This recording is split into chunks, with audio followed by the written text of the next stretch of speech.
अस्सलामु अलैकुम रहमतुल्लाहि व बरकातुहू। दोस्तों, उम्मीद करता हूँ आप लोग खैरियत से होंगे।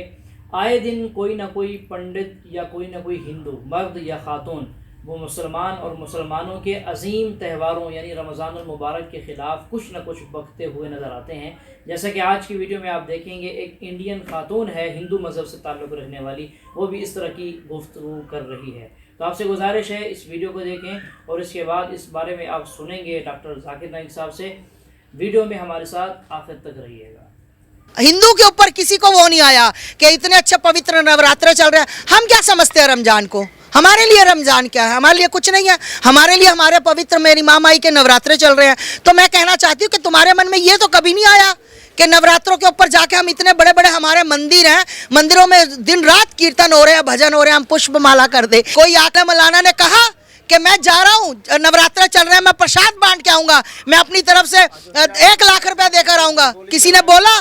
किसी ने नहीं बोला, किसी ने नहीं बोला। तो आज मैं कहना चाहती हूँ ऐसी मानसिकता वाले लोगों से हिंदुओं बच जाओ। ये तुम भाईचारा, तुम प्रेम, आस्था माँ तो बहुत बड़ा बवाल करती है, आस्था माँ तो लड़ाती है, हिंदू मुस्लिम करती है, और हम भाईचारा, तुम्हारा भाईचारा ये लोग ऐसा निकालेंगे। मैं 50 बार बोलती हूँ कि भाई ये है और चारा हम लोग हैं इनका, और वक्त रहते ये चारा कैसे काटते हैं ये सब तुमको पता है, सारी दुनिया को पता। उसके बाद भी तुम आंखें मूंद लो कबूतर की तरह के बिल्ली ने मुझे नहीं देखा, बिल्ली ने मुझे नहीं देखा, तो तुम्हारा हाल कबूतर जैसा ही होगा। मैं फिर एक बार कहना चाहती हूँ, कंधों से ऊंची छाती नहीं होती, कंधों से ऊंची छाती नहीं होती, हिंदू धर्म से ऊंची कोई जाति नहीं होती।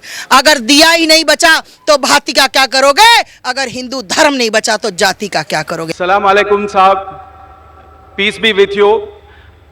मैं रिटायर्ड कर्नल सुरेश पाटिल हूँ।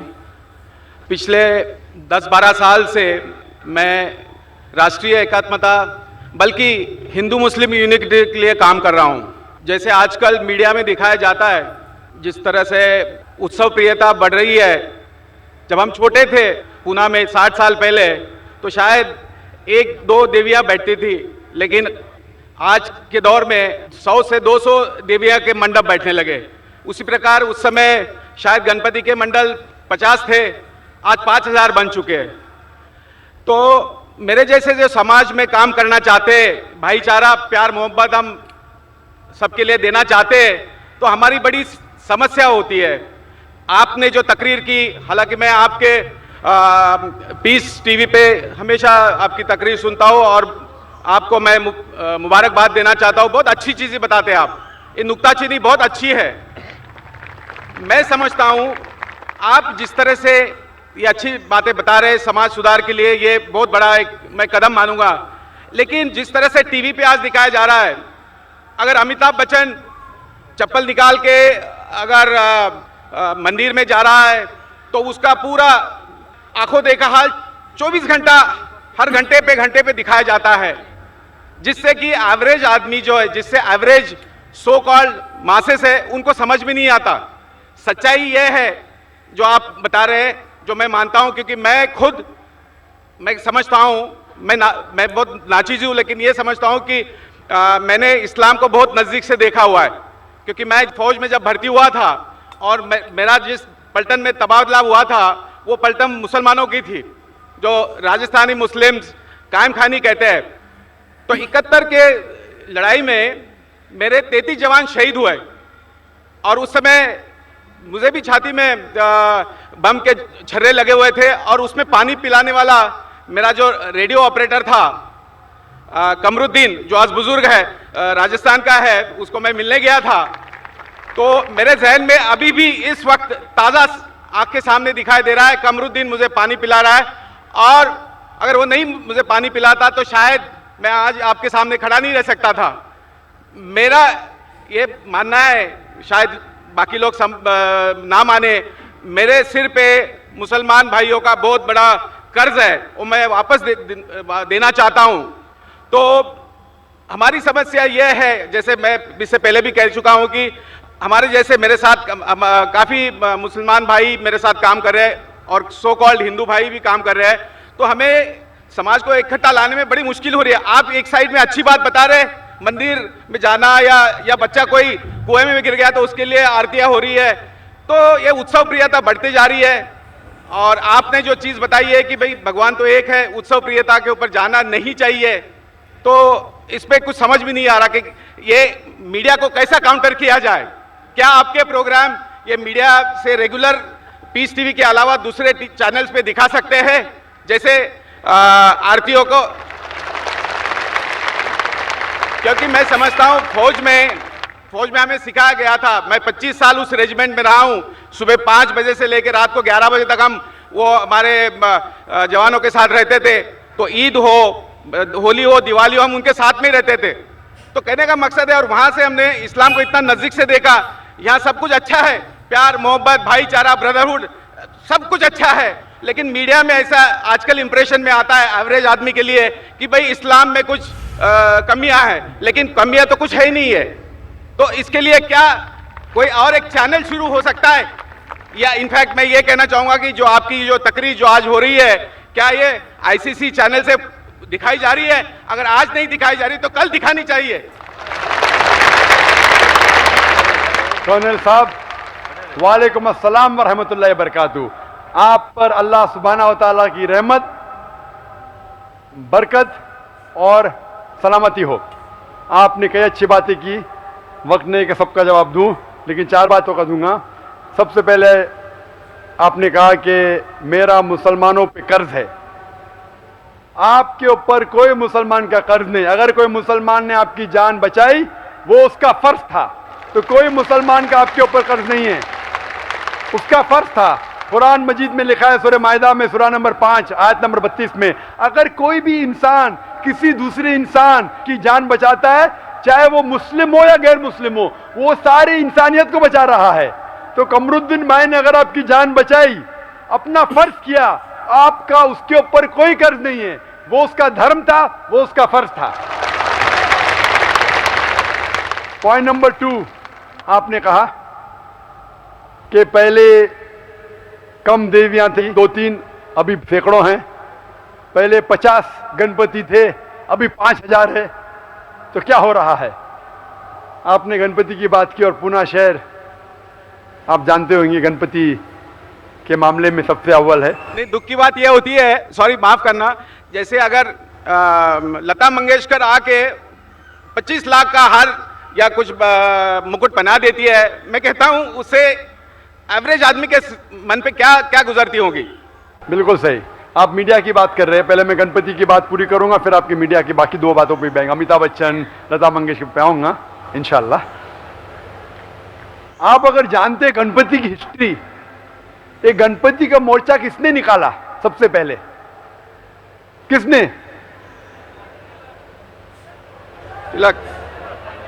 तिलक ने। बिल्कुल सही। क्यों निकाला? तिलक ने निकाला अंग्रेज को इस देश से भगाने के लिए।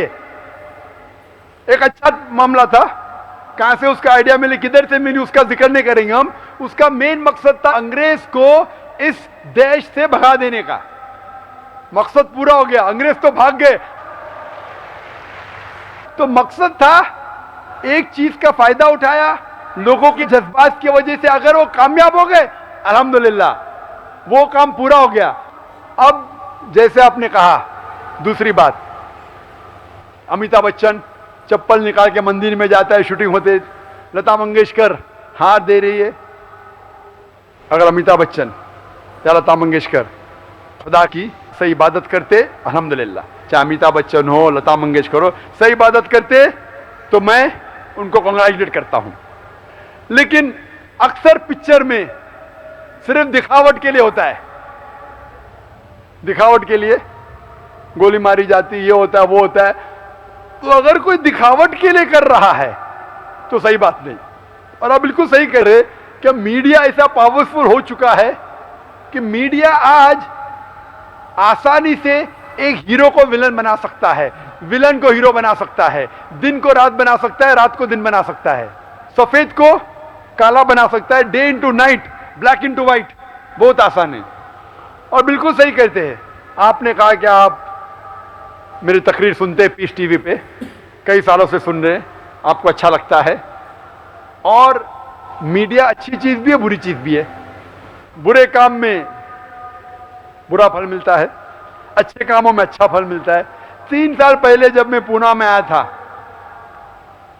जब पीस टीवी नहीं था, आज जो आप देख रहे टेंस ऑफ थाउजेंड, इसकी आधी पब्लिक भी नहीं थी, आधी पब्लिक भी नहीं थी। माशाअल्लाह, देखो झाड़ के उस पार, ये उधर, कितने लोग बारे में जानता नहीं हो, कितने हजारे में जानता नहीं हो। क्यों? मैं तो इंसान वही हूं पीस टीवी के बदौलत। पीस टीवी मतलब अमन का टीवी चैनल। हमारा मकसद है कि अमन हासिल करें, हमारा मेन मकसद है कि इस दुनिया में अमन हासिल करें, क्योंकि इस्लाम आता है लव सलाम से। अफसोस की बात है, अफसोस की बात मैं कहता हूं कि अक्सर चैनल पे इमोडस्ट चीजें हैं, बेहुदा चीजें आप देखते हैं चैनल पे। हम अपने बेटों के साथ, अपनी बेटियों के साथ अक्सर चैनल देख नहीं सकते। फैशन टीवी क्या है वो, देख ही नहीं सकते। इसीलिए हमारे स्कूल में अगर आप दाखला लेना चाहते हैं, सैटेलाइट चैनल ममनू है। अगर पीस टीवी देखना चाहते, पीस टीवी के साथ अगर 100 हराम चैनल आ रहे तो पीस टीवी मत देखो। पीस टीवी देखना चाहते, इलायदा डिश लगाओ, सिर्फ पीस टीवी पे लॉक करो, चलेगा। आप बिल्कुल सही कहते कि मीडिया जो है वो फायदेमंद भी है, नुकसानदेह भी है अक्सर, लेकिन ज्यादा नुकसानदेह है। और आप देखते हैं कि अक्सर जो लोग अमन फैलाते हैं वो इस मीडिया का इस्तेमाल नहीं करते। हमने क्या कहा, मीडिया में ज्यादा नुकसानदेह चीजें हैं। आप बिल्कुल सही कहते हैं कि बताते मुसलमान आतंकवाद है, आज उसका जिक्र नहीं करूंगा, कल करूंगा। क्या आतंकवाद मुसलमानों की विरासत है? मौजूद है कल के लिए, तो कल की बात मैं आज नहीं करना चाहता हूं। ये मीडिया है। मीडिया क्यों कर रही है? क्योंकि वो चाहते हैं ना अमन फैले। अमन फैलेगा तो मीडिया को कौन देखेगा? आपने पूछा, मीडिया वाले भी यही चाहते हैं कि अमन न फैले।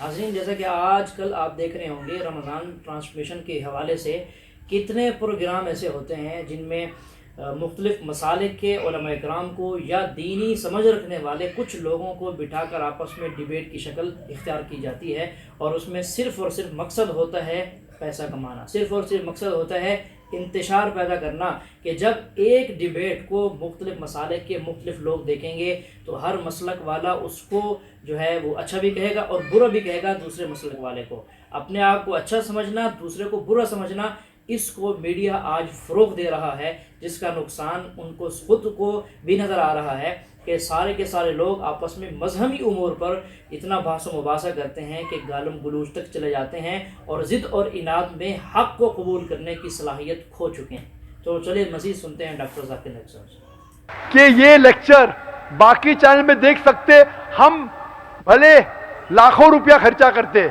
शूटिंग पे, करोड़ों रुपया खर्चा करते, जो भी अगर हमारे प्रोग्राम दिखाना चाहता है हम उसको फ्री देते हैं, फ्री। और शायद आपको जान की खुशी होगी, सिर्फ मुसलमान चैनल पे मेरी तकरीर नहीं दिखती है, गैर मुसलमान चैनल पे भी दिखती है। ईटीसी पे जाइए, ईटीवी उर्दू पे। वो क्या समझते, एक प्रोग्राम बनाने में, अच्छा प्रोग्राम बनाने में आधे घंटे का 5 लाख खर्चा होता है, ये मुफ्त में मिलता है, ले लो। मैं बोला ले लो, मुझे क्या हर्ज है, मैं तो पैसों के लिए नहीं कर रहा हूं, अमन हासिल हो जाएगा, खुदा मुझे उसके लिए इंशाअल्लाह सवाब देगा। तो हमारे प्रोग्राम आप देख रहे, ये प्रोग्राम इतने कैमरा, 12 कैमरा है, ये स्टेज है, ना मैं कोई हीरो हूं, ना मैं अमिताभ बच्चन हूं, ना लता मंगेशकर हूं, मैं तो एक आम मुसलमान हूं। अपने आप को मुजाहिद कहता हूं। मुजाहिद मतलब जो जिहाद करता है, जिहाद मतलब जिद्दोजहद, जो मीडिया कहती है वो मुजाहिद नहीं हूं मैं। आप देख रहे हैं, मेरा मकसद है कि ये पैगाम सिर्फ यहाँ अगर 25 या 50 हजार लोग मौजूद है, वो मेरे लिए बहुत स्मॉल है, मैं होलसेल में मानता हूं।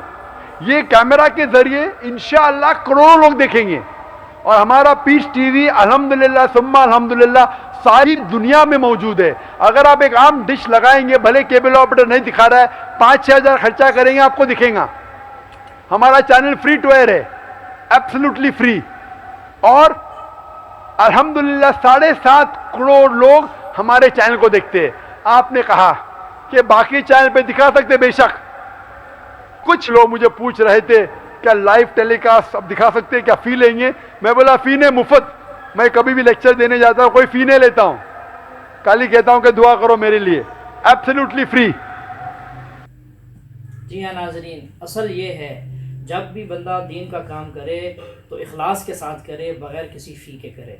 आज के लोग जो है वो क्या करते हैं, खुसूसन ये जो रमज़ान के हवाले से प्रोग्राम चलते हैं, इसमें जो लोग हाज़िर होते हैं, सबका नहीं कहता, कुछ लोग ऐसे हैं जो अपने आप को मजहबी और दीनी समझते हुए जब उसमें आते हैं, उस प्रोग्राम में आकर पैसा लेते हैं और पैसा कमाने का ही मकसद उनका होता है और कुछ भी नहीं होता।